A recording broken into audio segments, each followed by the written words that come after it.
ಆತ್ಮೀಯ ಸ್ಪರ್ಧಾರ್ಥಿಗಳಿಗೆ ಶಾರದಾ ವಿದ್ಯಾಲಯ ಮೂಡಲಗಿ ವತಿಯಿಂದ ಪ್ರೀತಿಯ ಸ್ವಾಗತ ಕೋರ್ತಾ ನಾವು ಈಗಾಗಲೇ ಮಾಡಿದಂತ ಜಿಕೆ ಪ್ರಾಕ್ಟೀಸ್ ಸೆಟ್ ಅನ್ನ ಮುಂದುವರಿಸ್ತಾ ಹೋಗೋಣ. ಇವತ್ತಿನ ದಿನ ನಾವು ಜಿಕೆ ಪ್ರಾಕ್ಟೀಸ್ ಸೆಟ್ 3 ಕ್ಲಾಸ್ ಅನ್ನ ಮಾಡೋಣ. ಅತಿ ಪ್ರಮುಖವಾದಂತ ಪ್ರಶ್ನೆಗಳನ್ನ ವಿಶ್ಲೇಷಣೆ ಮಾಡೋಣ. ಮೊದಲಿಗೆ, ವೇರ್ ಡಿಡ್ ರಾಜೀವ್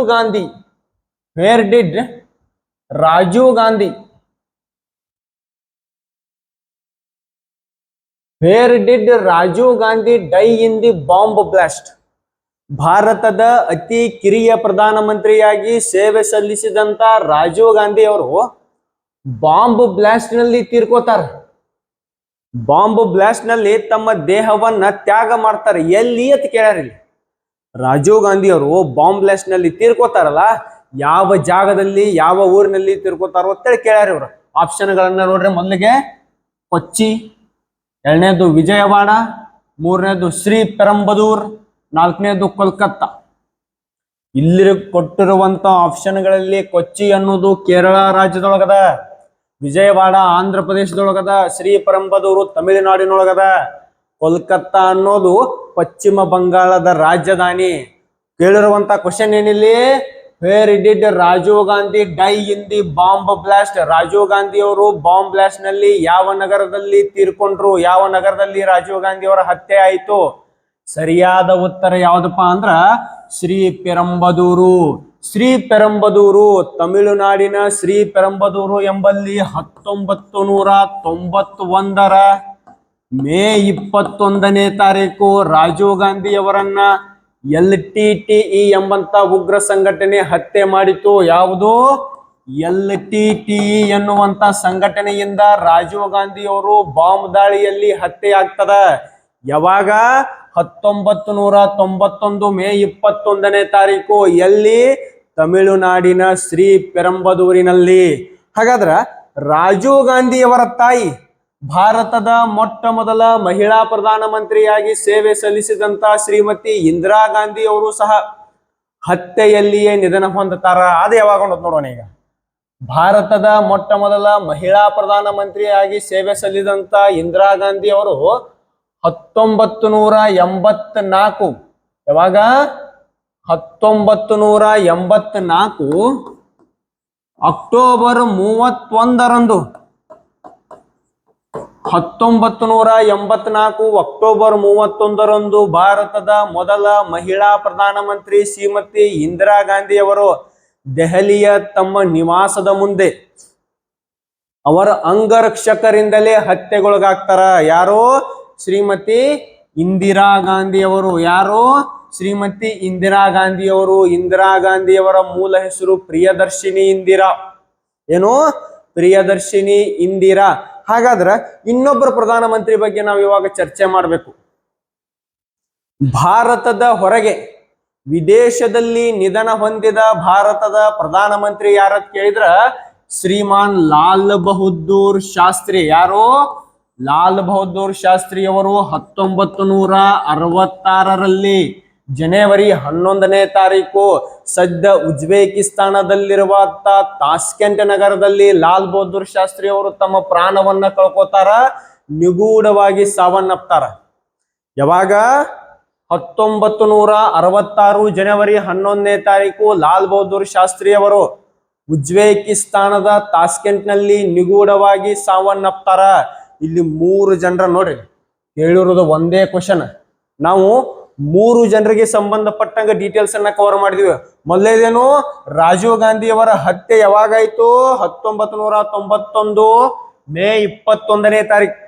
1991 ಮೇ 21ನೇ ತಾರೀಕ ರಾಜೀವ್ ಗಾಂಧಿ ಅವರ ಹತ್ಯೆ ಶ್ರೀ ಪೆರಂಬದೂರು ತಮಿಳುನಾಡಿನ ರಾಜ್ಯದಲ್ಲಿ ಆಯಿತು.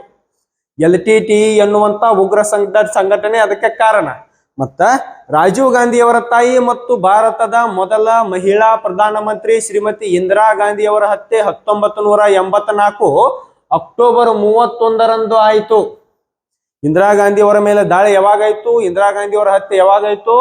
1981 ಅಕ್ಟೋಬರ್ 31ರಂದು. ಹಾಗೆ ಭಾರತದ ಹೊರಗೆ ನಿಧನ ಹೊಂದಿದಂತ ಪ್ರಧಾನಮಂತ್ರಿ ಯಾರತ್ ಕೇಳಿದ್ರ ಶ್ರೀ ಲಾಲ್ ಬಹದ್ದೂರ್ ಶಾಸ್ತ್ರಿ ಅವರು 1966 ಜನವರಿ 11ನೇ ತಾರೀಕು ಸದ್ಯ ಉಜ್ಬೇಕಿಸ್ತಾನದಲ್ಲಿರುವಂತಹ ತಾಸ್ಕೆಂಟ್ ನಗರದಲ್ಲಿ ಲಾಲ್ ಬಹದ್ದೂರ್ ಶಾಸ್ತ್ರಿ ಅವರು ನಿಗೂಢವಾಗಿ ಸಾವನ್ನಪ್ತಾರ. ಹಾಗಾದ್ರೆ ಇನ್ನು ಪ್ರಧಾನಮಂತ್ರಿಗಳ ವಿಷಯ ಬತ್ತು ಅನ್ನುವಂತ ಕಾರಣಕ್ಕೆ ನಾವು ಸ್ವಲ್ಪ ಚರ್ಚೆ ಮಾಡ್ಬೇಕಾಗ್ತದ ಪ್ರಧಾನಮಂತ್ರಿಗಳ ಬಗ್ಗೆ. ಭಾರತದ ಮೊಟ್ಟ ಮೊದಲ ಪ್ರಧಾನಮಂತ್ರಿಗಳು ಯಾರು? ನಿಮಗೆಲ್ಲರಿಗೂ ಗೊತ್ತಿರುವ ಹಾಗೆ ಜವಾಹರ್ಲಾಲ್ ನೆಹರು ಅವರು ಭಾರತದ ಮೊಟ್ಟ ಮೊದಲ ಪ್ರಧಾನಮಂತ್ರಿಯಾಗಿ ಸೇವೆ ಸಲ್ಲಿಸಿದ್ರು. ಅಧಿಕಾರಾವಧಿಯಲ್ಲಿದ್ದಾಗೆ ನಿಧನ ಹೊಂದಿದ ಭಾರತದ ಮೊದಲ ಪ್ರಧಾನಮಂತ್ರಿ ಯಾರು?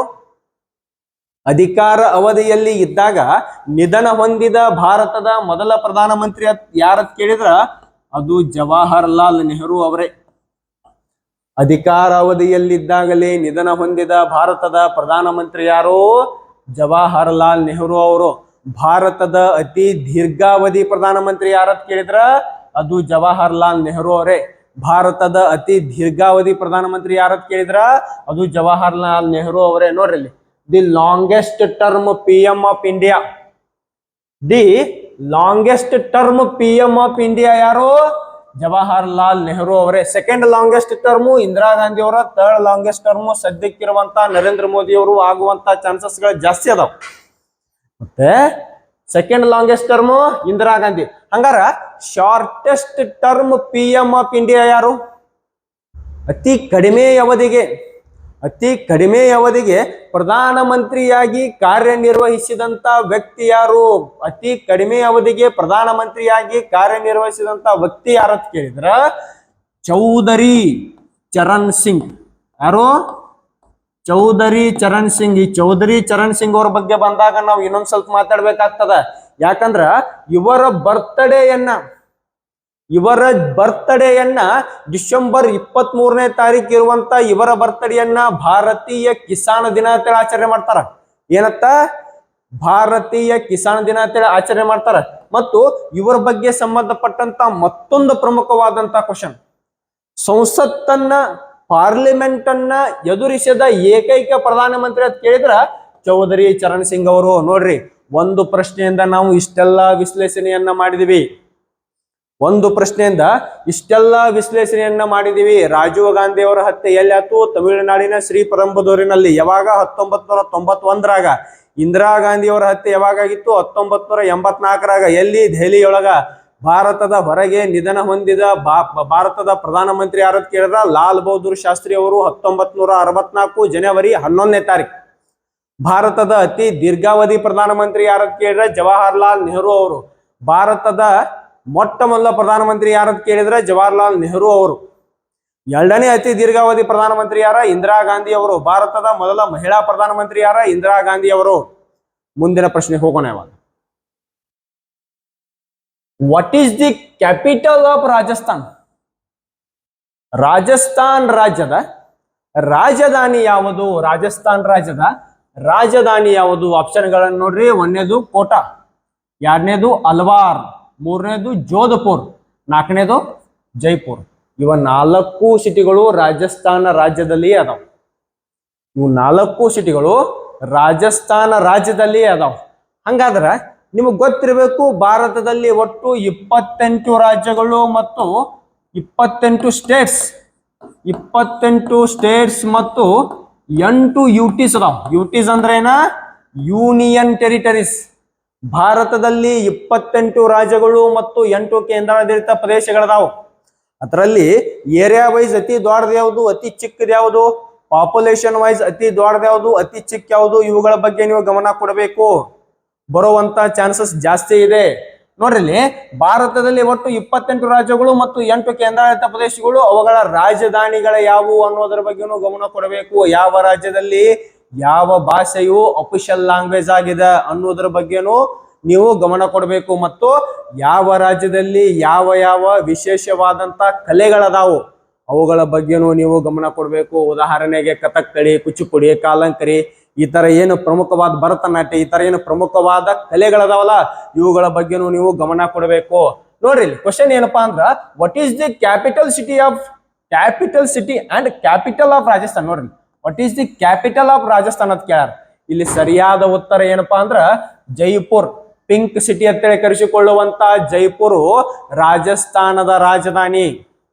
ರಾಜಸ್ಥಾನದ ರಾಜಧಾನಿ ಯಾವುದು? ಜೈಪುರ್.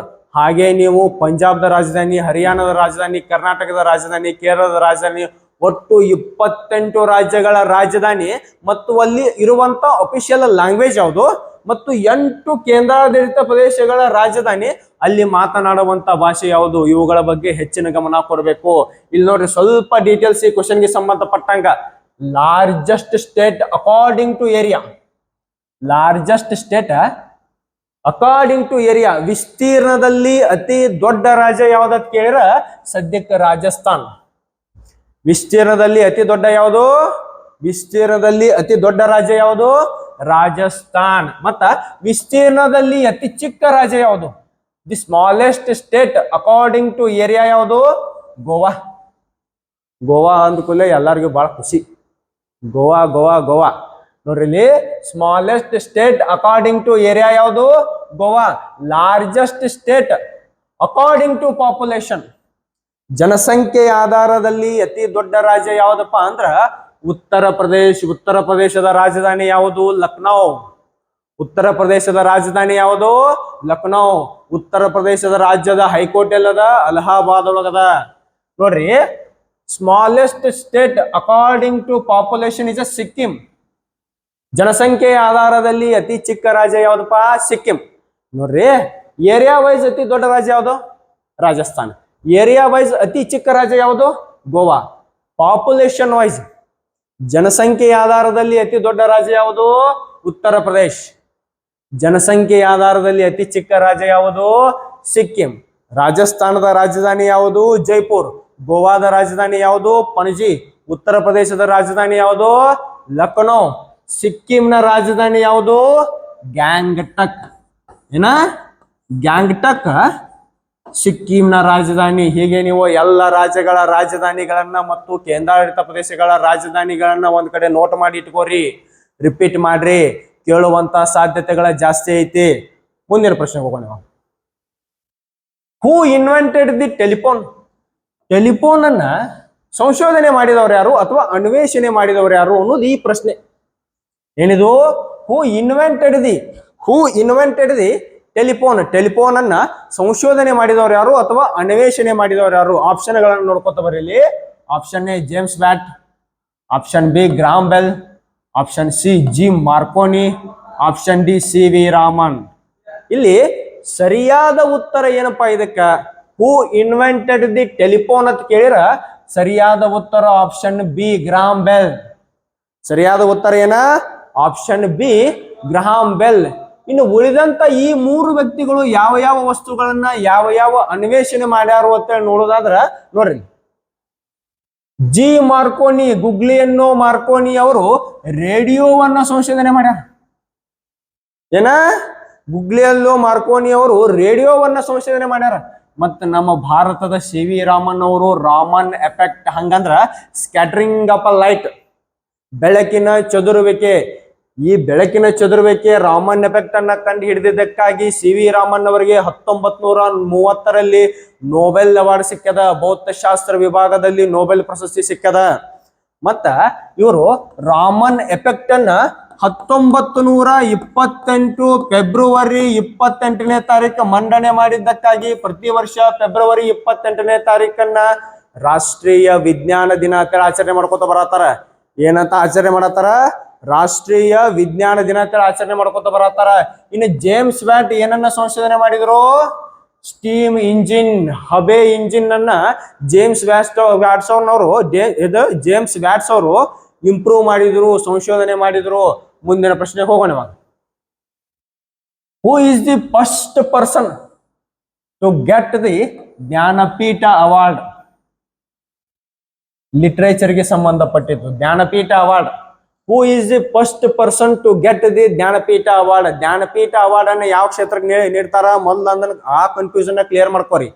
ಜ್ಞಾನಪೀಠ ಅವಾರ್ಡ್ ಅನ್ನ ಯಾವ ಕ್ಷೇತ್ರಕ್ಕೆ ನೀಡ್ತಾರಪ್ಪ ಅಂದ್ರ ಮೊದಲು ಲಿಟ್ರೇಚರ್ ಕ್ಷೇತ್ರಕ್ಕೆ ನೀಡ್ತಾರ. ಅಂದ್ರ ಸಾಹಿತ್ಯ ಕ್ಷೇತ್ರದಲ್ಲಿ ನೀಡುವಂತ ಭಾರತದ ಅತ್ಯುನ್ನತ ಪ್ರಶಸ್ತಿ ಯಾವ್ದತ್ ಕೇಳಿದ್ರ ಜ್ಞಾನಪೀಠ ಪ್ರಶಸ್ತಿ. ಸಾಹಿತ್ಯ ಕ್ಷೇತ್ರದಲ್ಲಿ ನೀಡುವಂತ ಭಾರತದ ಅತ್ಯುನ್ನತ ಪ್ರಶಸ್ತಿ ಅಂತ ಕೇಳಿದ್ರೆ ಯಾವುದು? ಜ್ಞಾನಪೀಠ ಪ್ರಶಸ್ತಿ. ಇದನ್ನ ಮೊಟ್ಟ ಮೊದಲ ಬಾರಿಗೆ ಪಡೆದಂತವ್ರು ಯಾರು ಅಂತ ಕೇಳ್ಯಾರ. ಇಲ್ಲಿ ಆಪ್ಷನ್ಗಳನ್ನು ನೋಡೋಣ ಬರೀ. ಕೃಷ್ಣ ಸೋಬತಿ, ಗೋವಿಂದ ಶಂಕರ್ ಕುರೂಪ್, ಕೈಲಾಸ ಸತ್ಯಾರ್ಥಿ, ಆಶಾ ಪೂರ್ಣ ದೇವಿ. ಕೈಲಾಸ ಸತ್ಯಾರ್ಥಿ ಅವರ ಹೆಸರನ್ನ ಮತ್ತೆ ನೀವು ಬಹಳ ಕಡೆ ಕೇಳಿರ್ತೀರಿ. ಮುಂದಿನ ಪ್ರಶ್ನೆಗಳ ಬಂದಾಗ ಅಲ್ಲಿ ಚರ್ಚೆ ಮಾಡೋಣ. ಯಾಕಂದ್ರೆ ಇವರು ನೊಬೆಲ್ ಪ್ರಶಸ್ತಿಯನ್ನು ತಗೊಂಡಾರ, ದೊಡ್ಡ ಸಾಹಿತಿ, ಮಕ್ಕಳ ಹಕ್ಕುಗಳ ರಕ್ಷಣಾಗಾರರು ಇವರು. ಅದಲ್ಲದೆ ಒಂದೇ ಆಪ್ಷನ್ ನೋಡಿಲಿ, ಕೃಷ್ಣ ಸೋಬತಿ. ಇವರು ಗುಜರಾತಿನವರು. ಇವರು ಸಹ ಸಾಹಿತ್ಯ ಕ್ಷೇತ್ರದಲ್ಲಿ ಅತ್ಯುನ್ನತ ಸೇವೆಯನ್ನ ಸಲ್ಲಿಸಿದಂತವರು. ಗೋವಿಂದ ಶಂಕರ ಕುರೂಪ್ ಮಲಯಾಳಿ ಸಾಹಿತಿ, ಕೇರಳದವರು. ಆಶಾ ಪೂರ್ಣದೇವಿ ಬಂಗಾಳಿ ಸಾಹಿತಿ, ಕೋಲ್ಕತ್ತಾ ಅಂದ್ರೆ ಪಶ್ಚಿಮ ಬಂಗಾಳದವರು. ಈ ಕೊಟ್ಟಿರುವಂತ ಪ್ರಶ್ನೆ ಏನಪ್ಪಾ ಅಂದ್ರ, who is the first person to get a Jnanpith award? Jnanpith ಪ್ರಶಸ್ತಿಯನ್ನ ಮೊಟ್ಟ ಮೊದಲ ಬಾರಿಗೆ ಪಡೆದಂತವರು ಯಾರಪ್ಪಾ ಅಂದ್ರ ಜಿ ಶಂಕರ್ ಕುರೂಪ್, ಗೋವಿಂದ ಶಂಕರ ಕುರೂಪ್. 1965ರಲ್ಲಿ ಜ್ಞಾನಪೀಠ ಪ್ರಶಸ್ತಿಯನ್ನ ಪಡಿತಾರ. ಮೊಟ್ಟ ಮೊದಲ ಬಾರಿಗೆ ಜ್ಞಾನಪೀಠ ಪ್ರಶಸ್ತಿಯನ್ನ ಪಡೆದಂತವ್ರು ಅವರೇ. ಹಾಗಾದ್ರೆ ಇತ್ತೀಚೆಗೆ ಜ್ಞಾನಪೀಠ ಪ್ರಶಸ್ತಿಯನ್ನ ಪಡೆದಂತವ್ರು ಯಾರು? ಇತ್ತೀಚೆಗೆ ಜ್ಞಾನಪೀಠ ಪ್ರಶಸ್ತಿಯನ್ನ ಪಡೆದಂತವ್ರು ಯಾರಪ್ಪ ಅಂದ್ರ ಉರ್ದು ಸಾಹಿತಿ ಒಬ್ಬ ಗುಲ್ಜರ್ ಅನ್ನೋರು ಇತ್ತೀಚೆಗೆ ಜ್ಞಾನಪೀಠ ಪ್ರಶಸ್ತಿಯನ್ನ ಪಡೆದಾರ. ಮತ್ತೊಬ್ಬರು ಯಾರಪ್ಪ ಅಂದ್ರ ರಾಮಭದ್ರಾಚಾರ್ಯ ಅನ್ನುವಂತ ಆಚಾರ್ಯರೊಬ್ಬರು ಸಂಸ್ಕೃತದಲ್ಲಿ ಸೇವೆ ಸಲ್ಲಿಸಿದ್ದಕ್ಕಾಗಿ ಜ್ಞಾನಪೀಠ ಪ್ರಶಸ್ತಿಯನ್ನ ಪಡೆದಾರು. ನೀವು ಇವರನ್ನ ಜಾಸ್ತಿ ನೋಡಿರ್ತೀರಿ. ಯಾರನ್ನ? ರಾಮಭದ್ರಾಚಾರ್ಯರನ್ನ. ಯಾಕಂದ್ರ ಕಣ್ಣು ಕಾಣದಂತ ಒಬ್ಬ ಸ್ವಾಮೀಜಿಯನ್ನ ನೀವು ಇನ್ಸ್ಟಾಗ್ರಾಮ್ ಅಲ್ಲಾಗ್ಲಿ, ಫೇಸ್ಬುಕ್ ಅಲ್ಲಿ ನೋಡಿರ್ತೀರಿ. ಅದೇ ರಾಮಭದ್ರಾಚಾರ್ಯ ಇವರು. ಅದೇ ರಾಮಭದ್ರಾಚಾರ್ಯನ ಇವರು. ಇತ್ತೀಚೆಗೆ ಜ್ಞಾನಪೀಠ ಅವಾರ್ಡ್ ಅನ್ನ ಪಡೆದಂತವ್ರು ಯಾರಪ್ಪ ಅಂದ್ರ ಒಬ್ರು ಗುಲ್ಜರ್ ಅನ್ನುವಂತ ಉರ್ದು ಸಾಹಿತಿ, ಮತ್ತೊಬ್ರು ರಾಮಭದ್ರಾಚಾರ್ಯ ಅನ್ನುವಂತ ಒಬ್ಬ ಸಂಸ್ಕೃತದಲ್ಲಿ ಸೇವೆ ಸಲ್ಲಿಸಿದ್ದಕ್ಕಾಗಿ, ಸಂಸ್ಕೃತ ಸಾಹಿತ್ಯದಲ್ಲಿ ಸೇವೆ ಸಲ್ಲಿಸಿದ್ದಕ್ಕಾಗಿ ಜ್ಞಾನಪೀಠ ಪ್ರಶಸ್ತಿಯನ್ನ ಪಡೆದಾರ. ಇನ್ನ ಜ್ಞಾನಪೀಠ ಪ್ರಶಸ್ತಿಯನ್ನ ಎಷ್ಟು ಭಾಷೆಯಲ್ಲಿ ಕೊಡ್ತಾರ ಅಂದ್ರ, ಎಷ್ಟು ಭಾಷೆಯ ಸಾಹಿತಿಗಳಿಗೆ ಜ್ಞಾನಪೀಠ ಪ್ರಶಸ್ತಿಯನ್ನ ಕೊಡ್ತಾರ ಅಂತ ಕೇಳಿದ್ರ, ಭಾರತ ಸಂವಿಧಾನದ 8ನೇ ಶೆಡ್ಯೂಲ್ 8ನೇ ಅನುಸೂಚಿಯಲ್ಲಿ ಇರುವಂತ 22 ಭಾಷೆಗಳು ಪ್ಲಸ್ ಇಂಗ್ಲಿಷ್ ಒಂದು, ಟೋಟಲ್ ಎಷ್ಟು ಭಾಷೆ ಕೊಡ್ತಾರೋ ಜ್ಞಾನಪೀಠ ಅವಾರ್ಡ್? 23 ಭಾಷೆಗಳಲ್ಲಿನ ಸಾಹಿತಿಗಳಿಗೆ ಜ್ಞಾನಪೀಠ ಪ್ರಶಸ್ತಿಯನ್ನ ಕೊಡ್ತಾರ. ಯಾವ 23 ಭಾಷೆಗಳು? ಭಾರತದ ಸಂವಿಧಾನದ 8ನೇ ಅನುಸೂಚಿ 8th ಶೆಡ್ಯೂಲ್ ಅಲ್ಲಿ ಇರುವಂತ 22 ಭಾಷೆಗಳು ಮತ್ತು ಇಂಗ್ಲಿಷ್ ಭಾಷೆ. ಇಂಗ್ಲಿಷ್ ಭಾಷೆಗೆ 2013ರಿಂದ ನೀಡಾಕ್ ಚಲೋ ಮಾಡ್ಯಾರ. ಭಾರತ ಸಂವಿಧಾನದ 8ನೇ ಅನುಸೂಚಿಯಲ್ಲಿರುವಂತ 22 ಭಾಷೆಗಳು ಮತ್ತು ಇಂಗ್ಲಿಷ್ ಭಾಷೆಯ ಸಾಹಿತಿಗಳಿಗೆ ಜ್ಞಾನಪೀಠ ಪ್ರಶಸ್ತಿಯನ್ನ ನೀಡ್ತಾ ಬಂದಾರ. ನೋಡ್ರಿ, ಒಂದು ಕ್ವಶನ್ ಇಂದ ಇಷ್ಟೆಲ್ಲ ಬ್ರಾಡ್ ಆಗಿ ವಿಶ್ಲೇಷಣೆ ಮಾಡಿದಾಗ ನಾವು ಎಕ್ಸಾಮ್ ಅಲ್ಲಿ ಹೆಚ್ಚಿಗೆ ಸ್ಕೋರ್ ಮಾಡಕ್ ಸಾಧ್ಯ. ಮುಂದಿನ ಪ್ರಶ್ನೆಗೆ ಹೋಗೋಣ. Name the bridge located in Assam. ಇವುಗಳಲ್ಲಿ ನೀಡಿರುವುಗಳಲ್ಲಿ ಇಲ್ಲೇನು ಆಪ್ಷನ್ಗಳು ಕೊಟ್ಟಾರಲ್ಲ, ಇದ್ರಾಗ ಅಸ್ಸಾಂದಾಗಿರುವಂತ ಸೇತುವೆ ಯಾವ್ದತ್ ಕೇಳ್ಯಾರ. ಕೊಟ್ಟಿರುವ ಆಪ್ಷನ್ಗಳೊಳಗ ಅಸ್ಸಾಂದಾಗಿರುವಂತ ಸೇತುವೆ ಯಾವ್ದತ್ ಕೇಳ್ಯಾರ. ಮೊದಲನೇ ಆಪ್ಷನ್ ನೋಡ್ರಿ, ಮಹಾರಾಣಾ ಪ್ರತಾಪ್ ಸೇತುವೆ, ಮಹಾತ್ಮ ಗಾಂಧಿ ಸೇತುವೆ, ಭೂಪೇಂದ್ರ ಹಜಾರಿಕಾ ಸೇತುವೆ, ಹೌರಾ ಸೇತುವೆ. ಒಂದನೇದು ಯಾವುದು? ಮಹಾರಾಣಾ ಪ್ರತಾಪ್ ಸೇತುವೆ. ಎರಡನೇದು ಯಾವುದು? ಮಹಾತ್ಮ ಗಾಂಧಿ ಸೇತುವೆ. ಮೂರನೇದು ಭೂಪೇನ್ ಹಜಾರಿಕಾ ಸೇತುವೆ. ನಾಲ್ಕನೇದು ಹೌರಾ ಸೇತುವೆ. ಇಲ್ಲಿ ನೀವು ಅಬ್ಸರ್ವ್ ಮಾಡ್ಬೇಕು, ಮಹಾರಾಣಾ ಪ್ರತಾಪ್ ಅನ್ನುವಂತ ಸೇತುವೆ ರಾಜಸ್ಥಾನದೊಳಗದ. ಎಲ್ಲದ? ರಾಜಸ್ಥಾನದೊಳಗದ. ಮಹಾತ್ಮ ಗಾಂಧಿ ಅನ್ನುವಂತ ಸೇತುವೆ ಬಿಹಾರದೊಳಗದ. ಎಲ್ಲದ? ಬಿಹಾರದೊಳಗದ. ಬಿಹಾರದ ಪಾಟ್ನಾ ನಗರದಲ್ಲಿ ಬರ್ತೈತದ. ಇನ್ನು ಭೂಪೇನ್ ಹಜಾರಿಕಾ ಅನ್ನುವಂತ ಸೇತುವೆ, ಹೌರಾ ಸೇತುವೆ ಇವೆರಡು ಎಲ್ಲಿದವಪ್ಪ? ಹೌರಾ ಸೇತುವೆಯನ್ನ ಜಾಸ್ತಿ ಕೇಳಿರ್ತೀರಿ ನೀವು. ಅವಾಗ ಇವೆರಡು ಸೇತುವೆಯನ್ನ ಜಾಸ್ತಿ ಕೇಳಿರ್ತಾರೆ. ಒಂದು ಮಹಾತ್ಮ ಗಾಂಧಿ ಸೇತುವೆ, ಮತ್ತೊಂದು ಹೌರಾ ಸೇತುವೆ. ಹೌರಾ ಸೇತುವೆ ಎಲ್ಲಿ ಐತಪ್ಪ ಅಂದ್ರ ಪಶ್ಚಿಮ ಬಂಗಾಳದ ರಾಜಧಾನಿ ಕೋಲ್ಕತ್ತಾದೊಳಗದ. ಹುಗ್ಲಿ ನದಿ ಮ್ಯಾಲ ಹೌರಾ ಸೇತುವೆಯನ್ನ ಕಟ್ಟ್ಯಾರ. ಹುಗ್ಲಿ ನದಿ ಗಂಗಾ ನದಿಯ ಉಪನದಿ. ಹುಗ್ಲಿ ನದಿ ಮ್ಯಾಲ ಹೌರಾ ಸೇತುವೆ ಐತಿ. ಇನ್ನ ಉಳಿದಿರೋದು ಯಾವ್ದು? ಭೂಪೇನ್ ಹಜಾರಿಕಾ ಸೇತುವೆ. ಆನ್ಸರ್ ನೋಡ್ರಿ, ಇಲ್ಲಿ ಕ್ವಶನ್ ನೋಡ್ರಿ. ಮೊದಲ, name the bridge located in Assam. ಅಸ್ಸಾಂದಲ್ಲಿರುವಂತ ಬ್ರಿಡ್ಜ್ ಯಾವುದು? ಇಲ್ಲಿ ಕೊಟ್ಟಿರೋಗಳಲ್ಲಿ ಅಸ್ಸಾಂನಲ್ಲಿನ ಬ್ರಿಡ್ಜ್ ಯಾವುದು ಅಂತ ಕೇಳ್ಯಾರ. ಅಲ್ಲಿ ಆನ್ಸರ್ ಏನಪ್ಪಾ ಅಂದ್ರ ಭೂಪೇನ್ ಹಜಾರಿಕಾ ಸೇತುವೆ. ಈ ಭೂಪೇನ್ ಹಜಾರಿಕಾ ಸೇತುವೆ ಯಾವ ನದಿಗೆ ಮ್ಯಾಲ ಕಟ್ಟ್ಯಾರಪ್ಪ?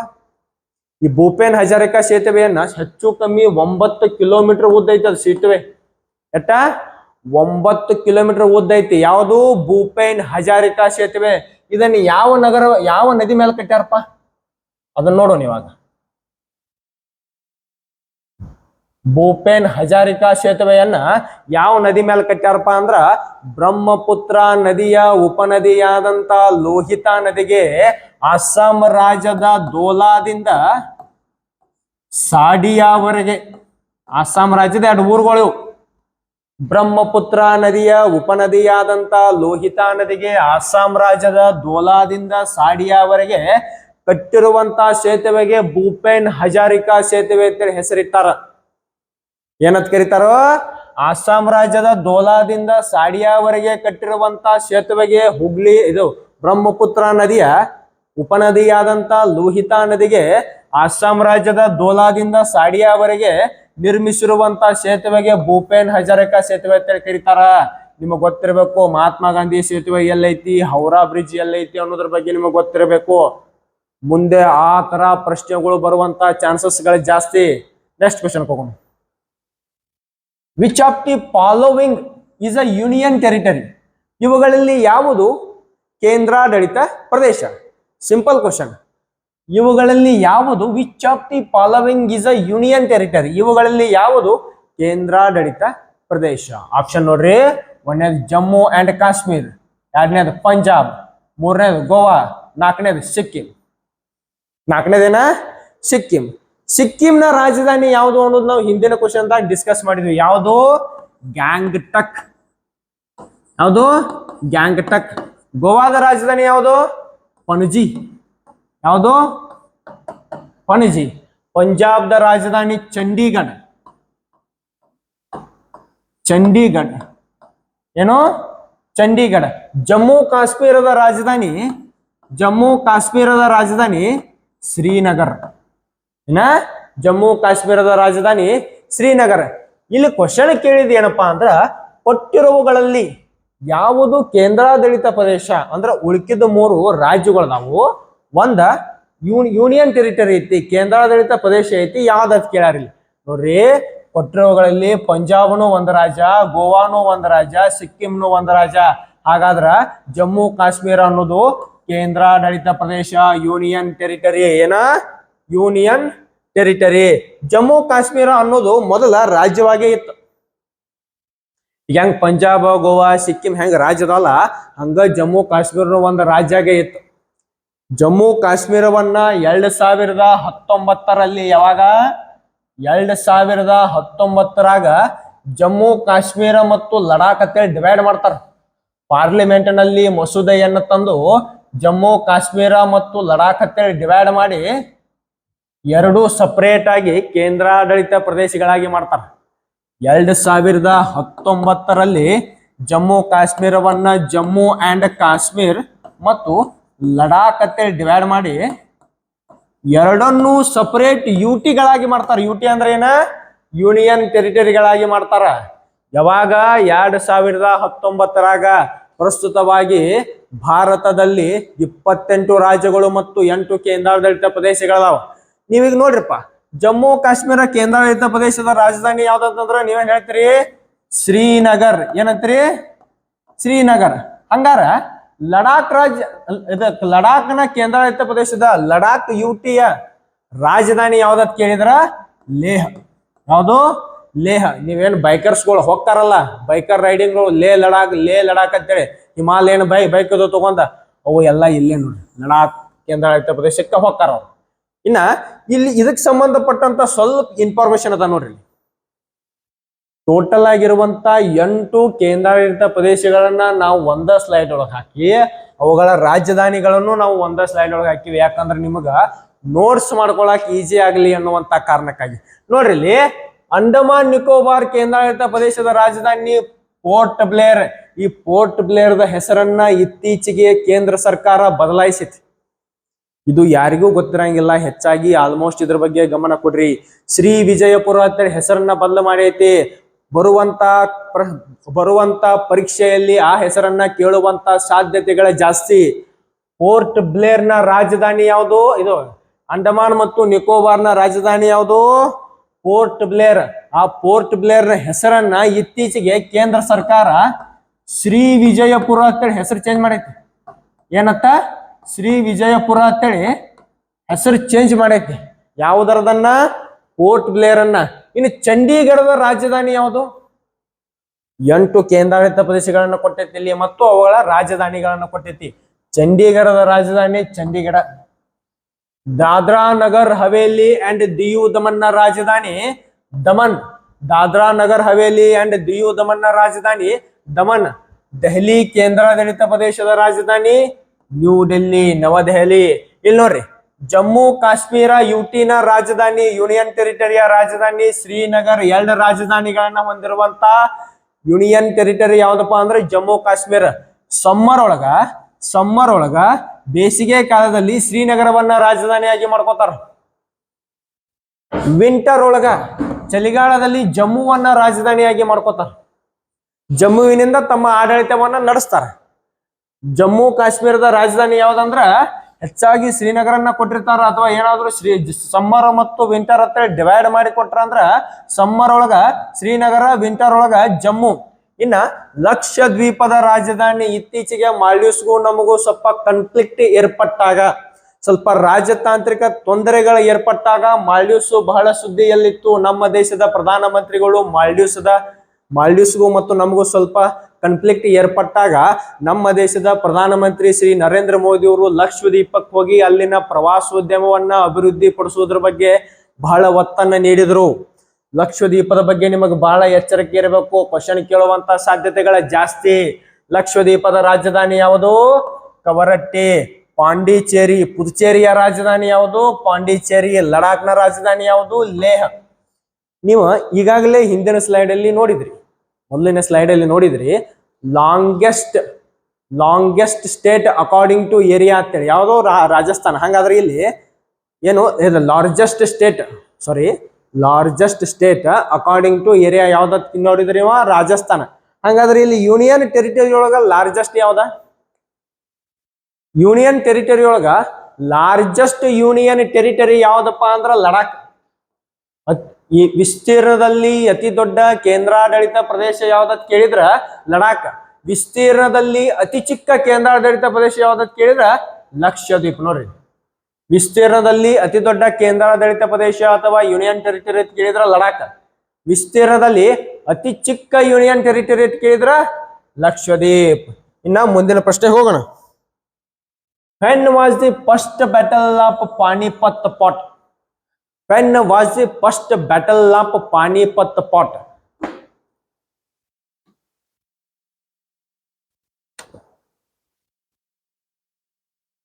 When was the first battle of Panipat fought? ಮೊದಲ ಪಾನಿಪತ್ ಯುದ್ಧ ಯಾವಾಗ ನಡೆಯಿತು ಅಂತ ಕೇಳ್ಯಾನಿಲ್ಲಿ. ಮೊದಲ ಪಾನಿಪತ್ ಕದನ ಯಾವಾಗ ನಡೆಯಿತು ಅಂತ ಕೇಳ್ಯಾರಿಲ್ಲಿ. ಮೊದಲೇ ಆಪ್ಷನ್ ನೋಡ್ರಿ, 1526 ಏಪ್ರಿಲ್ 21, 1562 ಏಪ್ರಿಲ್ 21, 1556 ಏಪ್ರಿಲ್ 20, 1761 ಜೂನ್ 21. ಮೊದಲನೇ ಪಾನಿಪತ್ ಕದನ. ಮೊದಲನೇದು ಇದು ಪಾನಿಪತ್ ಅಂದ್ರೆ ಏನ? ಪಾನಿಪತ್ ಕದನ ಅಂತಾರಪ್ಪ. ಪಾನಿಪತ್ ಅಂದ್ರೆ ಏನ? ಹರಿಯಾಣ ರಾಜ್ಯದಲ್ಲಿ ಇರುವಂತ ಒಂದು ಯುದ್ಧ ಭೂಮಿ ಅದ. ಯಾವುದು? ಪಾನಿಪತ್ ಏನ? ಯುದ್ಧ ಭೂಮಿ ಅದ. ಯುದ್ಧ ಮಾಡಕ್ಕಿರುವಂತ ಒಂದು ಜಾಗ ಅದ. ಕ್ರಿಕೆಟ್ ಆಡಕ್ ಹಂಗ ಸ್ಟೇಡಿಯಂ ಅಲ್ಲ, ಹಂಗ ಯುದ್ಧ ಮಾಡಕ್ ಒಂದು ಜಾಗ ಇದೆ. ಎಲ್ಲಿ ಅದ ಇದು? ಹರಿಯಾಣ ರಾಜ್ಯದೊಳಗದ. ಹರಿಯಾಣ ರಾಜ್ಯದಲ್ಲಿರುವಂತ ಯುದ್ಧ ಭೂಮಿ, ಅದ್ರ ಹೆಸರೇನಪ್ಪ? ಪಾನಿಪತ್. ಇನ್ನ ಮೊದಲನೇ ಪಾನಿಪತ್ ಕದನ ಯಾವಾಗ ನಡೀತು ಅಂತ ಕೇಳ್ಯಾರ. ಮೊದಲು ಯಾವಾಗ ನಡೀತು ಅನ್ನೋದಕ್ಕಿಂತ ಮುಂಚೆ ನಾವು ಯಾರ್ಯಾರ ಮಧ್ಯೆ ನಡೀತು, ಯಾರು ಗೆದ್ರು ಅನ್ನೋದ್ರ ಬಗ್ಗೆ ಡಿಸ್ಕಸ್ ಮಾಡೋಣ. ಮೊದಲನೇ ಪಾನಿಪತ್ ಕದನ ಯಾರ್ಯಾರ ಮಧ್ಯೆ ನಡೀತಪ್ಪ ಅಂದ್ರ ಬಾಬರ್ ವರ್ಸಸ್ ಇಬ್ರಾಹಿಂ ಲೋಧಿ. ದೆಹಲಿ ಸುಲ್ತಾನರ ಕೊನೆಯ ದೊರೆ ಇಬ್ರಾಹಿಂ ಲೋಧಿ. ಬಾಬರ್ ಮತ್ತು ದೆಹಲಿ ಸುಲ್ತಾನರ ಕೊನೆಯ ದೊರೆ ಇಬ್ರಾಹಿಂ ಲೋಧಿಯ ಮಧ್ಯೆ ಮೊದಲನೇ ಪಾನಿಪತ್ ಕದನ ನಡೆಯಿತು. ಗೆದ್ದವ್ರು ಯಾರಪ್ಪ ಅಂದ್ರ ಬಾಬರ್ ವಿನ್ ಆಕನ. ಗೆದ್ದವ್ರು ಯಾರು? ಬಾಬರ್ ವಿನ್ ಆಗಿ ಅಲ್ಲಿಂದ ಭಾರತದಲ್ಲಿ ಮೊಘಲ್ ಸಾಮ್ರಾಜ್ಯವನ್ನ ಸ್ಥಾಪನೆ ಮಾಡಿ ಮೊಘಲರ ಆಳ್ವಿಕೆಯನ್ನ ಪ್ರಾರಂಭ ಮಾಡ್ತಾನ ಬಾಬರ್.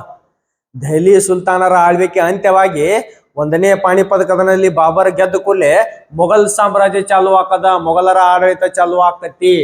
ನೋಡ್ರಿ, ಈ ಪಾಣಿಪತ್ ಕದನ ಯಾವುದು? 1ನೇ ಪಾಣಿಪತ್ ಕದನ ಯಾವಾಗ ನಡೀತಪ್ಪ ಅಂದ್ರ ಏಪ್ರಿಲ್ 21, 1526.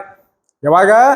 ಏಪ್ರಿಲ್ 21, 1526. ನೀವು ಹೆಚ್ಚಾಗಿ ಡೇಟ್ ನೆನಪಿಟ್ಕೊಳ್ಳಿಲ್ಲ ಅಂದ್ರೂ ಸ್ವಲ್ಪ ನಡೀತದ. ಇಸ್ವಿಯನ್ನ ಹೆಚ್ಚಾಗಿ ನೆನಪಿಟ್ಕೋಬೇಕು. ಯಾಕಂದ್ರ ಭಾರತದ ಇತಿಹಾಸದ ದಿಕ್ಕನ್ನ ಒಂದು ಕ್ಷಣ ಸ್ವಲ್ಪ ಬದಲಿಸಿದಂತ ವರ್ಷದು. ಮೊಘಲರ ಆಳ್ವಿಕೆ ಅಲ್ಲಿಂದನೇ ಚಾಲು ಆತಲ್ಲ, ಅದಕ್ಕಾಗಿ ಅವನನ್ನ ಕೇಳುವಂತ ಚಾನ್ಸಸ್ ಜಾಸ್ತಿ. ಇನ್ನ ಮುಂದಿನ ಸ್ಲೈಡ್ ಇದಕ್ಕೆ ಸಂಬಂಧಪಟ್ಟಂತ ಸ್ವಲ್ಪ ಇನ್ಫಾರ್ಮೇಶನ್ ಅದ ನೋಡ್ರಿ. ಒಟ್ಟು ಟೋಟಲ್ ಆಗಿ 3 ಪಾಣಿಪತ್ ಯುದ್ಧಗಳು ನಡೆದು. 1ನೇ ಪಾಣಿಪತ್ ಕದನ, 2ನೇ ಪಾಣಿಪತ್ ಕದನ ಮತ್ತು 3ನೇ ಪಾಣಿಪತ್ ಕದನ. 2ನೇ ಪಾಣಿಪತ್ ಕದನ ಯಾವಾಗ ನಡೀತು, ಯಾರ ಮಧ್ಯೆ ನಡೀತಪ್ಪ ಅಂದ್ರ 1556ರಲ್ಲಿ ಹೇಮು. ಮಧ್ಯಯುಗದಲ್ಲಿ ದೆಹಲಿಯನ್ನಾಳಿದ ಏಕೈಕ ಹಿಂದೂ ದೊರೆಯತ್ ಕೇಳ್ರ ಯಾರು? ಹೇಮು. ಮಧ್ಯಯುಗದಲ್ಲಿ ದೆಹಲಿಯನ್ನಾಳಿದ ಏಕೈಕ ಹಿಂದೂ ದೊರೆ ಯಾರತ್ ಕೇಳಿರ? ಹೇಮು. 1556 ಹೇಮು ಮತ್ತು ಅಕ್ಬರ್ನ ಮಧ್ಯೆ 2ನೇ ಪಾಣಿಪತ್ ಕದನ ನಡೀತು. 1556 ಅಕ್ಬರ್ ಮತ್ತು ಹೇಮುನ ಮಧ್ಯೆ 2ನೇ ಪಾಣಿಪತ್ ಕದನ ನಡೀತು. ಈ ಹೇಮು ಯಾರಪ್ಪ ಅಂದ್ರ ಶೇರ್ ಶಾ ಸೂರ್ಯ ಮಂತ್ರಿಯಾಗಿ ಕೆಲಸ ಮಾಡ್ತಾ ಇದ್ದ. ಮತ್ತೆ ಈ 2ನೇ ಪಾಣಿಪತ್ ಕದನದಲ್ಲಿ ಗೆದ್ದಂತವ್ರು ಯಾರಪ್ಪ? ವಿನ್ನರ್ ಯಾರಪ್ಪ ಅಂದ್ರ ಅಕ್ಬರ್, ಮೊಘಲ್ ದೊರೆ ಅಕ್ಬರ್ 2ನೇ ಪಾಣಿಪತ್ ಕದನದಲ್ಲಿ ಗೆಲುವನ್ನ ಸಾಧಿಸ್ತಾನ. ನೋಡ್ರಿ, 1ನೇ ಪಾಣಿಪತ್ ಕದನದಲ್ಲಿ ಗೆದ್ದಂತವ್ರು ಯಾರು? ಬಾಬರ್. 2ನೇ ಪಾಣಿಪತ್ ಕದನದಲ್ಲಿ ಗೆದ್ದಂತವ್ರು ಯಾರು? ಅಕ್ಬರ್. ಇನ್ನು 3ನೇ ಪಾಣಿಪತ್ ಕದನದ ಬಗ್ಗೆ ಚರ್ಚೆ ಮಾಡೋಣ. ಥರ್ಡ್ ಪಾಣಿಪತ್ ವಾರ್ 1761ರಲ್ಲಿ ಅಫ್ಘಾನ್ ದೇಶದ ದುರಾನಿ ಮನೆತನದ ಅಹಮದ್ ಶಾ ಅಬ್ದಾಲಿ ಮತ್ತು ವರ್ಸಸ್ ಮರಾಠ ಮನೆತನ, ಮರಾಠ ಸಾಮ್ರಾಜ್ಯ. ನೋಡ್ರಿ, 1761ರಾಗ ಅಫ್ಘಾನ್ ದೇಶದ ದುರಾನಿ ಮನೆತನದ ಅಹಮದ್ ಶಾ ಅಬ್ದಾಲಿ ವರ್ಸಸ್ ಮರಾಠರ ಮಧ್ಯೆ ಯುದ್ಧ ನಡೀತದ. ಎಲ್ಲಿ? ಪಾಣಿಪತ್ ಎಂಬಲ್ಲಿ. ಅದೇ 3ನೇ ಪಾಣಿಪತ್ ಕದನ. ಗೆದ್ದವ್ರು ಯಾರು? ಅಬ್ದಾಲಿ, ಅಹಮದ್ ಶಾ ಅಬ್ದಾಲಿ.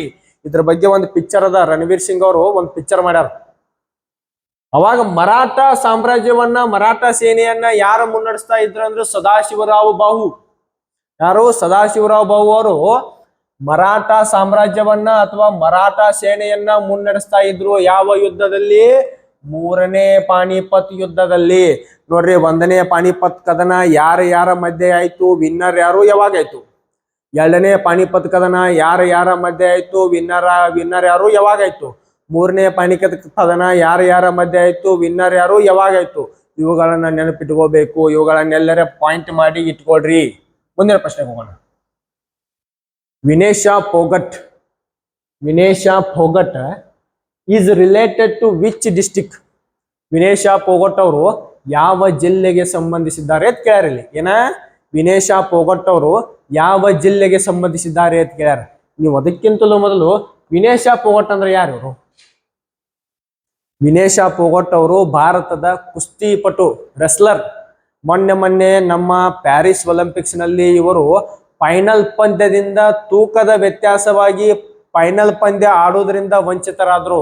ಹೆಚ್ಚು ಕಮ್ಮಿ ಇವರು 2ರೊಳಗೆ 1 ಪದಕ ಗೆಲ್ತಿದ್ರು. ಒಂದು ಚಿನ್ನಾರ ಗೆಲ್ತಿದ್ರು, ಇಲ್ಲ ಬೆಳ್ಳಿಯರ ಗೆಲ್ತಿದ್ರು. ಇವೆರಡರ 1 ಪದಕವನ್ನ ಪಕ್ಕಾ ಗೆಲ್ತಿದ್ರು. ಯಾಕಂದ್ರೆ ಫೈನಲ್ ಹೋಗಿದ್ರು ಇವರು. ಸ್ವಲ್ಪ ತೂಕದ ವ್ಯತ್ಯಾಸವಾದ ಕಾರಣದಿಂದ ಇವರನ್ನು ಪಂದ್ಯದಿಂದ ಹೊರಗಿಟ್ಟು ಬಿಟ್ರು. ಫೈನಲ್ ಪಂದ್ಯ ಇವರಿಗೆ ಆಡಿಸ್ಲಿಲ್ಲ. ಹಾಗಾಗಿ ಇವರು ವಿನೇಶಾ ಫೋಗಟ್ ಅವರು ಯಾವ ಕ್ರೀಡೆಗೆ ಸಂಬಂಧಿಸಿದ್ದಾರೆ ಅಂತ ಹೇಳಿ ಕೇಳಿರ? ರೆಸ್ಲರ್, ಕುಸ್ತಿಪಟು. ಇಲ್ಲೋರಿ question, Vinesha Phogat is related to which district ಅಂತ ಕೇಳ. ಯಾವ ಜಿಲ್ಲೆಗೆ ವಿನೇಶಾ ಫೋಗಟ್ ಅವರು ಸಂಬಂಧಿಸಿದ್ದಾರೆ ಅಥವಾ ವಿನೇಶಾ ಫೋಗಟ್ ಅವರು ಯಾವ ಜಿಲ್ಲೆಯವರು ಅಂತ ಕೇಳ್ರಿ. ಆಪ್ಷನ್ ನೋಡ್ರಿ. ಎ ಸೋನಿಪತ್, ಬಿ ಚರ್ಕಿ ದದ್ರಿ, 4ನೇದ ಮುಕ್ಸಿ ಜಾಜಿರ್, ಡಿ ಪಾಣಿಪತ್. ಇವೆಲ್ಲ ಹರಿಯಾಣ ರಾಜ್ಯದ ಯೂನಿವರ್ಸಿಟಿಗಳು. ವಿನೇಶಾ ಫೋಗಟ್ ಅವರು ಸಹ ಯಾವ ರಾಜ್ಯಕ್ಕೆ ಸಂಬಂಧಿಸಾರಂದ್ರ ಹರಿಯಾಣ ರಾಜ್ಯಕ್ಕೆ ಸಂಬಂಧಪಟ್ಟಾರ. ಯಾರು? ವಿನೇಶಾ ಫೋಗಟ್ ಅವರು ಕಾಮನ್ವೆಲ್ತ್ ಗೇಮ್ಸ್ ನಲ್ಲಿ ಪದಕಗಳನ್ನು ಗೆದ್ದಾರ, ಏಷ್ಯನ್ ಗೇಮ್ಸ್ ನಲ್ಲಿ ಪದಕಗಳನ್ನು ಗೆದ್ದಾರ, ಏಷ್ಯನ್ ಚಾಂಪಿಯನ್ಶಿಪ್ ಅಲ್ಲಿ ಪದಕಗಳನ್ನು ಗೆದ್ದಾರ. ಒಲಿಂಪಿಕ್ಸ್ ನಲ್ಲಿಯೂ ಪದಕಗಳನ್ನ ಗೆಲ್ಲುವಂತ ಕನಸನ್ನ ಸ್ವಲ್ಪ ತೂಕದ ವ್ಯತ್ಯಾಸದಿಂದಾಗಿ ಫೈನಲ್ ಪದ್ಯದಿಂದ ಹೊರಗೆ ಉಳಿದಿದ್ದಕ್ಕಾಗಿ ಅಲ್ಲಿ ಪದಕ ಗೆಲ್ಲಕ್ ಆಗಲಿಲ್ಲ. ಇನ್ನ ವಿನೇಶ ಪೊಗಟ್ ಅವ್ರ ಬಗ್ಗೆ ಈಗ ಇತ್ತೀಚೆಗೆ ಸುದ್ದಿಯಲ್ಲಿ ಬಾಳ ಬರಾಕತೈತಿ. ಯಾಕಂದ್ರೆ ಅವರು ಅಲ್ಲಿ ಏನು ಪ್ಯಾರಿಸ್ ಒಲಿಂಪಿಕ್ ನಲ್ಲಿ ಫೈನಲ್ ಆಡಕ್ ಆಗಲಿಲ್ಲ. ಇಲ್ಲ ನೋಡ್ರಿ, ಇವರ ನೋಡ್ರಿ ವಿನೇಶ ಪೊಗಟ್ ಅವರು ಪ್ಯಾರಿಸ್ ಒಲಿಂಪಿಕ್ ನಲ್ಲಿ ಫೈನಲ್ ಪಂದ್ಯವನ್ನ ಆಡಕ್ ಆಗಲಿಲ್ಲ. ಇವ್ರು ತಮ್ಮ ಊರಿಗೆ ಬಂದ್ರು. ಮೊದಲ ಇದಕ್ ಆನ್ಸರ್ ನೋಡೋಣ. ವಿನೇಶ ಪೊಗಟ್ ಅವರು ಯಾವ ಜಿಲ್ಲೆಗೆ ಸಂಬಂಧಪಟ್ಟಾರ ಅಂದ್ರೆ ಚಕ್ರಿ ದದ್ರಿ, ಹರಿಯಾಣ ರಾಜ್ಯದ ಚಕ್ರಿ ದದ್ರಿ ಜಿಲ್ಲೆಗೆ ವಿನೇಶ ಪೊಗಟ್ ಅವರು ಸಂಬಂಧಪಟ್ಟಾರ. ಇನ್ನು ಬರೀ ಇಲ್ಲಿ ಮುಂದೆ ನೋಡೋಣ. ಇವರ ನೋಡ್ರಿ ವಿನೇಶ ಪೊಗಟ್ ಅವರು. ಹೂ ಈಸ್ ವಿನೇಶ ಪೊಗಟ್ ಅಂತ ಹೇಳಿ ಕೊಟ್ಟಾರ ನೋಡ್ರಿ. ಹೂ ಈಸ್ ವಿನೇಶ ಪೊಗಟ್ ಅಂದ್ರ ಭಾರತೀಯ ರೆಸ್ಲರ್, ಭಾರತದ ಕುಸ್ತಿ ಪಟು. ಯಾರು? ವಿನೇಶ ಪೊಗಟ್ ಅವರು ಕೊಟ್ಟಾರ ನೋಡ್ಲಿ. ಕುಸ್ತಿ ಎಲ್ಲ ಆಡೋದು ಹಿಂಗ್. ಭಾರತದ ಕುಸ್ತಿ ಪಟು ವಿನೇಶ ಪೊಗಟ್ ಅವರು ಯಾರು? ಭಾರತದ ಕುಸ್ತಿ ಪಟು. ಸದ್ಯಕ್ಕೆ ವಿನೇಶ ಪೊಗಟ್ ಅವರು ಅಲ್ಲಿ ಏನು ಪ್ಯಾರಿಸ್ ಒಲಿಂಪಿಕ್ ನಲ್ಲಿ ಫೈನಲ್ ಪಂದ್ಯ ಆಡಕ್ ಆಗಲಿಲ್ಲ, ಹೊಳ್ಳಿ ಊರಿಗೆ ಬರ್ತಾರಲ್ಲ, ಬಂದ ಕೂಡಲೇ ಹರಿಯಾಣ ರಾಜ್ಯದೊಳಗ ಎಲೆಕ್ಷನ್ ನಡೀತಿರ್ತಾವ. ಅಸೆಂಬ್ಲಿ ಎಲೆಕ್ಷನ್, ವಿಧಾನಸಭೆ ಎಲೆಕ್ಷನ್. ಇವರು ಕಾಂಗ್ರೆಸ್ ಪಾರ್ಟಿಯಿಂದ ಜುಲಾನಾ ವಿಧಾನಸಭಾ ಕ್ಷೇತ್ರಕ್ಕ ಎಲೆಕ್ಷನ್ ನಿಲ್ತಾರ.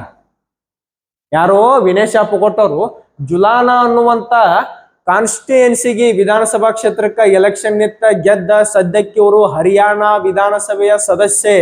ಯಾರು? ವಿನೇಶ ಪೊಗಟ್ ಅವರು ಸದ್ಯಕ್ಕ ಹರಿಯಾಣ ವಿಧಾನಸಭೆ MLA ಇವರು. ಏನ? MLA ಇವರು.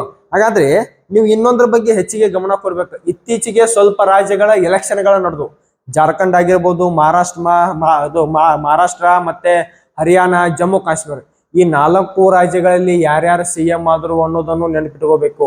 ಯಾಕಂದ್ರೆ ಇತ್ತೀಚೆಗೆ ಎಲೆಕ್ಷನ್ ನಡೆದಿರೋದ್ರಿಂದ ಈ 4 ರಾಜ್ಯಗಳಲ್ಲಿ ಯಾರು CM ಆದ್ರು ಅನ್ನೋದನ್ನ ನೆನಪಿಟ್ಕೋಬೇಕು. ಮೊದಲಿಗೆ ಜಮ್ಮು ಕಾಶ್ಮೀರದಲ್ಲಿ CM ಆದವರು ಒಮರ್ ಅಬ್ದುಲ್ಲಾ. ಯಾರ? ಒಮರ್ ಅಬ್ದುಲ್ಲಾ. ಹರಿಯಾಣದಲ್ಲಿ CM ಆದವರು ನಾಯಬ್ ಸಿಂಗ್ ಸೈನಿ. ಜಾರ್ಖಂಡ್ ನಲ್ಲಿ CM ಆದವರು ಹೇಮಂತ್ ಸೊರೇನ್. ಮಹಾರಾಷ್ಟ್ರದಲ್ಲಿ CM ಆದವರು Devendra Fadnavis.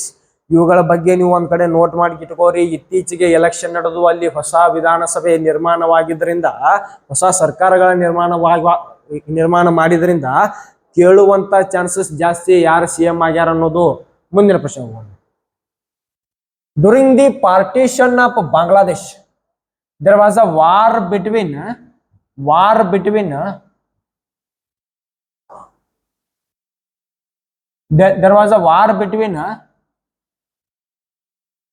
during the partition of Bangladesh there was a war between how many countries? ಬಾಂಗ್ಲಾದೇಶವನ್ನ ವಿಭಜನೆ ಮಾಡುವಂತ ಸಂದರ್ಭದಲ್ಲಿ ಯುದ್ಧ ಏರ್ಪಡ್ತಲ್ಲ, ಆ ಯುದ್ಧದಲ್ಲಿ ಎಷ್ಟು ದೇಶಗಳ ಭಾಗವಹಿಸಿದ್ದು ಅಂತ ಕೇಳ್ರಿ.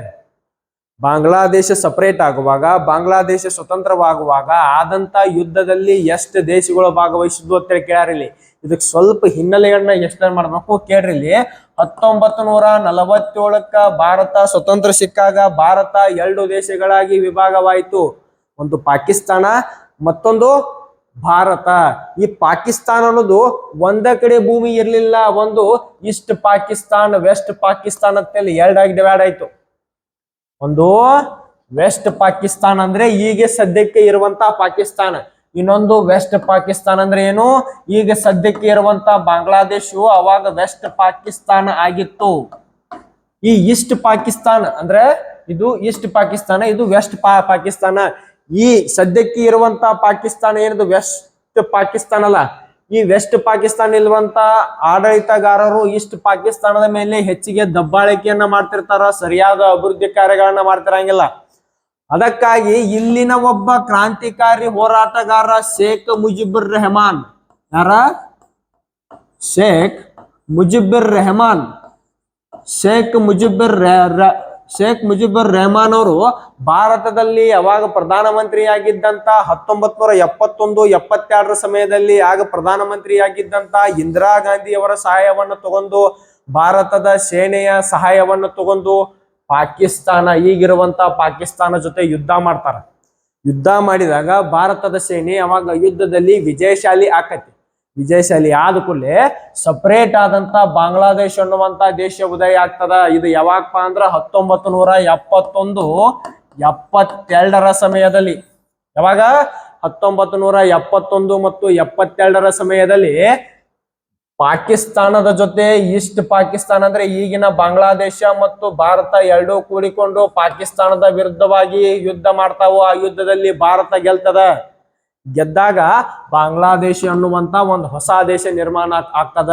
ಹಂಗಾರೆ ಇಲ್ಲಿ ಕೊಟ್ಟಿರುವಂತ ಆಪ್ಷನ್ ಒಳಗ ಆನ್ಸರ್ ಯಾವ್ದು ಅನ್ನೋದು ನೋಡ್ರಿ.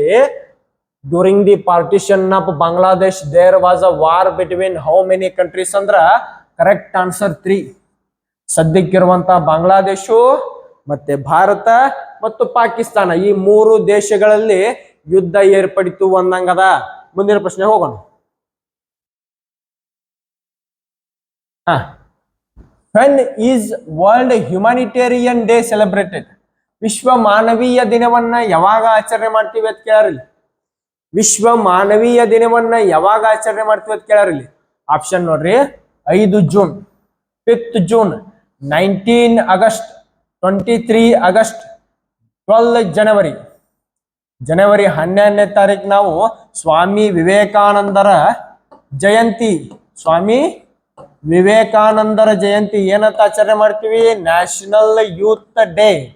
ಜನವರಿ 12ನೇ ತಾರೀಕು ಸ್ವಾಮಿ ವಿವೇಕಾನಂದರ ಜಯಂತಿ ನಾವು ಏನಂತ ಆಚರಣೆ ಮಾಡ್ತೀವಿ? ನ್ಯಾಷನಲ್ ಯೂತ್ ಡೇ, ರಾಷ್ಟ್ರೀಯ ಯುವಕರ ದಿನ ಅಂತ ಆಚರಣೆ ಮಾಡ್ತೀವಿ ನಾವು, ಹೌದಲ್ಲ? ಮತ್ತ 5ನೇ ತಾರೀಕು ಜೂನ್ 5ನೇ ತಾರೀಕ ವರ್ಲ್ಡ್ ಎನ್ವಿರಾನ್ಮೆಂಟಲ್ ವಿಶ್ವ ಪರಿಸರ ದಿನ ಅಂತ ಆಚರಣೆ ಮಾಡ್ತೀವಿ. ಹಂಗಾರೆ ಇಲ್ಲಿ ಸರಿಯಾಗಿರುವಂತ ಆನ್ಸರ್ ಯಾವ್ದು ನೋಡ್ರಿ. ಇಲ್ಲಿ when is the world humanitarian day celebrated ಅಂದ್ರ 19 ಆಗಸ್ಟ್. ಆಗಸ್ಟ್ 19ಕ್ಕೆ ನಾವು ವಿಶ್ವ ಮಾನವೀಯ ದಿನ ಅಂತೇಳಿ ಆಚರಣೆ ಮಾಡ್ತೀವಿ ಪ್ರತಿ ವರ್ಷ. ಏನಂತ? ವಿಶ್ವ ಮಾನವೀಯ ದಿನ ಅಂತೇಳಿ ಆಗಸ್ಟ್ 19ನೇ ತಾರೀಕು ಆಚರಣೆ ಮಾಡ್ತೀವಿ. ಇನ್ನು ಉಳಿದಂತ 3 ದಿನಗಳಲ್ಲಿ ಯಾವ ಯಾವ ದಿನಗಳನ್ನಾಗಿ ಆಚರಣೆ ಮಾಡ್ತೀವಿ ಅನ್ನೋದು ಮುಂದಿನ ಸ್ಲೈಡ್ ಒಳಗೆ ಐತಿ ನೋಡ್ರಿ. ಜೂನ್ 5ನೇ ತಾರೀಕು ವರ್ಲ್ಡ್ ಎನ್ವಿರಾನ್ಮೆಂಟಲ್ ಡೇ ವಿಶ್ವ ಪರಿಸರ ದಿನ ಆಚರಣೆ ಮಾಡ್ತೀವಿ. ಜನವರಿ 12ನೇ ತಾರೀಕು ಈಗಾಗಲೇ ಹೇಳಿದ ಹಾಗೆ ಸ್ವಾಮಿ ವಿವೇಕಾನಂದರ ಜಯಂತಿ, ನ್ಯಾಷನಲ್ ಯೂತ್ ಡೇ, ರಾಷ್ಟ್ರೀಯ ಯುವಕರ ದಿನ ಆಚರಣೆ ಮಾಡ್ತೀವಿ. ಇನ್ನು ಆಗಸ್ಟ್ 23ನೇ ತಾರೀಕು ಇದ ವರ್ಷ ಮೊಟ್ಟ ಮೊದಲ ಬಾರಿಗೆ ಆಚರಣೆ ಮಾಡೈತಿ. ಆಗಸ್ಟ್ 23ನೇ ತಾರೀಕ ಏನಂತ ಆಚರಣೆ ಮಾಡೈತಿ? ನ್ಯಾಷನಲ್ ಸ್ಪೇಸ್ ಡೇ, ರಾಷ್ಟ್ರೀಯ ಬಾಹ್ಯಾಕಾಶ ದಿನ ಅಂತೇಳಿ ಇದ ವರ್ಷ ಆಚರಣೆ ಮಾಡ್ಯದ. ಆಗಸ್ಟ್ 23ನೇ ತಾರೀಕು ಯಾಕೆ ಆಚರಣೆ ಮಾಡಿರಪ್ಪ ನ್ಯಾಷನಲ್ ಸ್ಪೇಸ್ ಡೇ? ಯಾಕಂದ್ರೆ ಕೇಳ್ರಿ, ಇಲ್ಲಿ ಚಂದ್ರಯಾನ 3 ಚಂದ್ರನ ದಕ್ಷಿಣ ಧ್ರುವದ ಮೇಲೆ ಲ್ಯಾಂಡ್ ಮಾಡುವಂತ ಗುರಿಯನ್ನ ನಮ್ಮ ದೇಶದ ಬಾಹ್ಯಾಕಾಶ ಸಂಶೋಧನಾ ಸಂಸ್ಥೆ ಇಸ್ರೋ ಹೊಂದಿತ್ತು. ಚಂದ್ರಯಾನ 3 ಚಂದ್ರನ ದಕ್ಷಿಣ ಧ್ರುವದ ಮೇಲೆ ಲ್ಯಾಂಡ್ ಮಾಡುವಂತ ಗುರಿಯನ್ನ ಇಸ್ರೋ ಹೊಂದಿತ್ತು. ಜುಲೈ 14ನೇ ತಾರೀಕು ಉಡಾವಣೆ ಮಾಡ್ತಾರ ಚಂದ್ರಯಾನ 3. ಅದು ಆಗಸ್ಟ್ 23ನೇ ತಾರೀಕು ಚಂದ್ರನ ದಕ್ಷಿಣ ಧ್ರುವದ ಮೇಲೆ ಲ್ಯಾಂಡ್ ಹಾಕದ. ಚಂದ್ರನ ದಕ್ಷಿಣ ಧ್ರುವಕ್ಕೆ ಹೋಗಿ ಮುಟ್ತದ. ಅದಕ್ಕಾಗಿ ಪ್ರತಿ ವರ್ಷ ಆಗಸ್ಟ್ 23ನೇ ತಾರೀಕನ್ನ ನ್ಯಾಷನಲ್ ಸ್ಪೇಸ್ ಡೇ, ರಾಷ್ಟ್ರೀಯ ಬಾಹ್ಯಾಕಾಶ ದಿನ ಅಂತೇಳಿ ಆಚರಣೆ ಮಾಡಬೇಕು ಅಂತೇಳಿ ಭಾರತದ ಸರ್ಕಾರ ನಿರ್ಧಾರ ಮಾಡದ. ಹೀಗೆ ಇನ್ನೂ ಪ್ರಮುಖವಾದಂತ ಕೆಲ ದಿನಗಳನ್ನ ನೀವು ನೋಟ್ ಮಾಡಿ ಇಟ್ಕೋಬೇಕು. ಯಾವ ದಿವಸ ಏನನ್ನ ಆಚರಣೆ ಮಾಡ್ತಾರೋ ಅನ್ನೋದನ್ನ ನೋಟ್ ಮಾಡಿ ಇಟ್ಕೋಬೇಕು. ಬಹಳ ಇಂಪಾರ್ಟೆಂಟು. ಮುಂದೆ ಬರುವಂತ ಕ್ಲಾಸ್ಗಳಲ್ಲೂ ನಾವು ಮಾಡ್ತೀವಿ, ಆದ್ರೆ ನಿಮ್ದು ವರ್ಕ್ ಜಾಸ್ತಿ ಆಗಬೇಕು. ಮತ್ತೆ ಇನ್ನು ಮುಂದಿನ ಕ್ಲಾಸ್ ಅನ್ನ ಮತ್ತೆ ಯಾವಾಗಾದ್ರೂ ಮಾಡೋಣ, ನಾಳೆ ನಾಡಿದ್ದು. ಈಗಾಗಲೇ ನಮ್ಮ ಶಾರದಾ ವಿದ್ಯಾಲಯ ಮೂಡಲಗಿಯಲ್ಲಿ ಅಗ್ನಿವೀರಿಗೆ ಸಂಬಂಧಪಟ್ಟಂತ ಆಫ್ಲೈನ್ ಮತ್ತು ಆನ್ಲೈನ್ ತರಗತಿಗಳ ಪ್ರಾರಂಭವಾಗ್ಯಾವ. ಆಸಕ್ತ ವಿದ್ಯಾರ್ಥಿಗಳು ಇಲ್ಲಿ ಮೇಲೆ ಕಾಣುವಂತ ನಂಬರ್ಗೆ ಕಾಂಟ್ಯಾಕ್ಟ್ ಮಾಡ್ರಿ. ಮುಂದಿನ ಕ್ಲಾಸ್ ಅನ್ನ ಮತ್ತೆ ತಗೊಳ್ಳೋಣ. ಮತ್ತೆ